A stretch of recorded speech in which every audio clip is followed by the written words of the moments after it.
Hey folks and true believers, it's me, M64 Bros, and yes, I officially saw the Nintendo Direct today. By the looks of it, well, it didn't have that much, but at least it was better than the farming one we had from earlier. And to be honest, I give it a solid 4 out of 5. Here are some of the things that impressed me. Of course, we got Kirby's Return to Dreamland Deluxe, Pikmin 4, Splatoon 3 DLC, Advance Wars 1+2, and of course, Senpai, as it was, quote, a rumored series that Sega forgotten and now revived. Yeah, the series was officially created by Sega, and I'm just glad Sega is looking back at their old IP and bringing it back from the dead finally, which is absolutely satisfying and fascinating at the same time. Alright, time to talk about some gold. Of course, we got the Mario Kart 8 Deluxe Scoop Booster Course Pass Wave 4, and not only did we get a spectacular look at Yoshi's Island, but we did get to see Birdo finally added to the Mario Kart 8 Deluxe game. And it means there could be a chance there might be more characters that will be coming in the later future of Mario Kart 8 Deluxe Booster Course Pass. Of course, next we got Breath of the Wild, Tears of Kingdom. Sorry, I get those names confused, and considering it's the sequel to Breath of the Wild, and yeah, Tears of Kingdom looked absolutely phenomenal and beautiful, and is already looking up to become a successful masterpiece for Nintendo. Of course, sadly, and it's confirmed the game's gonna cost $70, but as long as the game's actually perfect and massively huge and expanded just like the first Breath of the Wild game, then it should be fine. The two big games that did capture my interest are Metroid Prime Remastered and the Game Boy Online. But first, let's talk about Metroid Prime. I have never played a Metroid Prime game before, but by the looks of it, the game has a remastered and it looks absolutely stunning and beautiful. And the craziest part is the game itself is actually out right now. I've never played it before, but I'm thinking about getting the game once I get the chance. Also, surprisingly, the game is $40. Well, dang! That's a sweet deal. Alright, lastly, this is my favorite one, but of course, we officially got Game Boy and Game Boy Advance games on the Nintendo Switch Online membership, plus the expansion pack. Danielle Branning, looks like your dream has officially came true. Of course, it looks absolutely phenomenal. Nintendo could have done this like way earlier, but hey, at least it's better late than never. But hey, I'm alright with it, and I'm not mad. So here's what the applications look like, and I want to show you guys what the original Game Boy looks like, so here we go. That's pretty cool.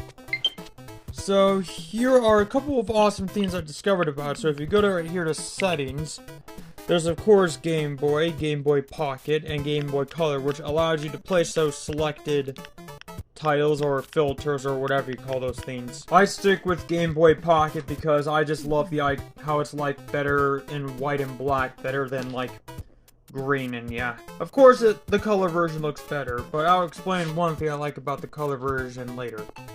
Of course, Super Mario Land 2 is one of my favorites, but one thing I love about the Game Boy Online is how HD and everything looks and everything. Like, you can actually tell, you can definitely see Mario's sprite cleaner and everything. Of course, you can see this in a regular emulator, but yeah, I'm just glad it finally arrived. So here's what it looks like in green and black, which is actually the iconic version. And here it is in its Game Boy Color edition and version. Now, it doesn't look that bad, it's just that it looks a little bit weird to me, but my preferred Game Boy Color version of Super Mario Land 2 is this. Yeah. Oh, here, let me zoom in a little so you guys can see. Yeah, you guys probably know what this version is. There we go, much better. I used my phone lighting, yeah. You can see the difference, yeah. This is my preferred way for playing Super Mario Land 2 on the Game Boy Color. It unlocks the full potential of the game, and the best part, you can play as Luigi, which is actually pretty cool. But one of my favorite parts I love about the Game Boy Online is reproduce classic feel. Now I know what you're thinking, what does that mean?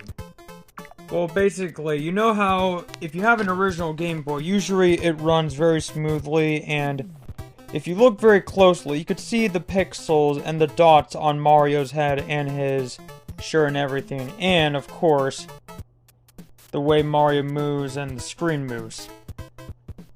Like, for example, see how, like, everything seems to run faster and everything? Well, it turns out Nintendo actually discovered you could do that as well.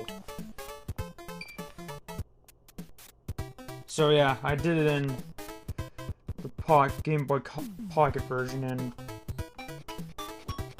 so yeah, if you look a little closer, you can definitely tell, seeing how everything runs a lot smoother and faster and everything, and yeah, that is actually pretty cool.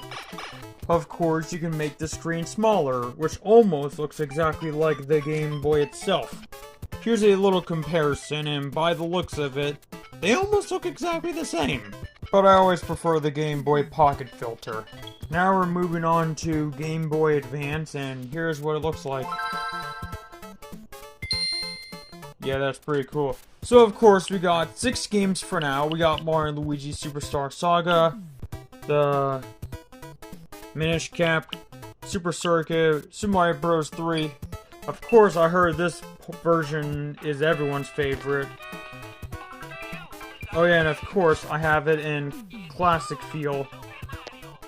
And yeah, you can see, like, everything's running smooth. Mario and Luigi are running just like what you expect on a Game Boy Advance. And yeah, you can tell because if you look closely, you can see the dots on Mario's hat and everything. And of course, you can have it at the small screen as well anyway. I'll give Nintendo credit. They did an absolutely good job with it.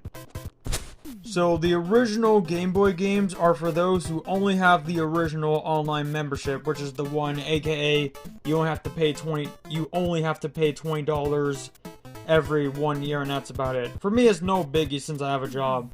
As for the Game Boy Advance, you need to have the expansion pack, unfortunately.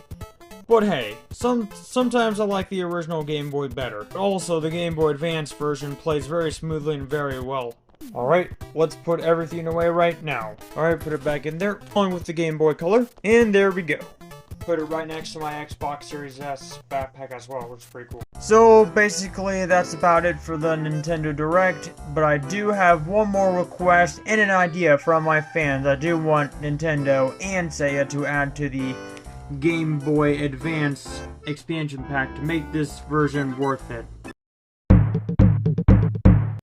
Please give us the Advance games. If you can, though. Other than that, I'll see you guys in the next video. So peace out.